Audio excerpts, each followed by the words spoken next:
Un policier afghan qui arrête un trafiquant de drogue, on pourrait logiquement se croire en Afghanistan. Pourtant, la scène se déroule à Saint-Astier, au Centre national d'entraînement des forces de la gendarmerie. Les habitants sont joués par des élèves gendarmes, les policiers en revanche sont de vrais Afghans déjà formés. Ils sont une vingtaine à participer à la mise en condition opérationnelle de 3 POMLT françaises et d'une POMLT espagnole.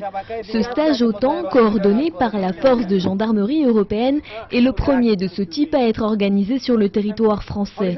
Pour ces gendarmes qui s'apprêtent à partir sur le théâtre, il s'agit d'un premier contact avec leurs futurs collègues.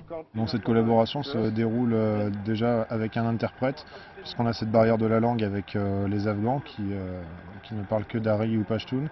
Néanmoins, l'interprète traduit à la fois ce que nous souhaitons voir appliqué sur le terrain, mais également le ressenti des Afghans par rapport à notre manière de nous comporter. Pendant leurs 2 semaines de préparation, les gendarmes vont pouvoir appréhender leur futur rôle de mentor de la police nationale afghane. La première chose qui apparaît très positive, c'est la relation qui se tisse entre d'une part les policiers afghans et donc les stagiaires, donc gendarmes et policiers qui vont être déployés. Et après, il y a un deuxième objectif qui porte davantage sur les aspects purement opérationnels, tout l'apprentissage des missions qu'ils vont développer sur le terrain et dans des conditions plus proches de la réalité.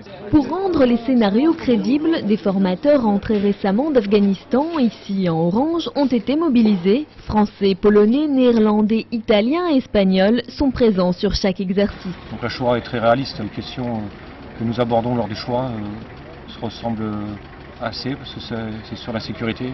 S'il n'y a pas de mouvement d'insurgés, les moyens qu'ils aimeraient dans leur village, notamment de l'eau, donc un puits, on fera une opération civilo-militaire.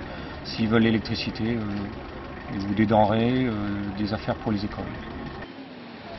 Si le principal objectif de la préparation est de permettre aux futurs mentors de mieux comprendre les réalités du pays, les policiers afghans y voient aussi des avantages.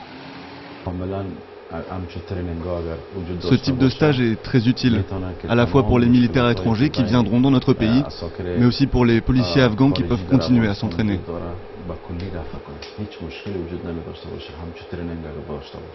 La phase d'exercice terminée, stagiaires, policiers afghans et évaluateurs vont pouvoir tirer les enseignements de ces 2 semaines passées ensemble. Les gendarmes poursuivront ensuite leur entraînement physique et tactique. Leur déploiement est prévu pour le mois de mai.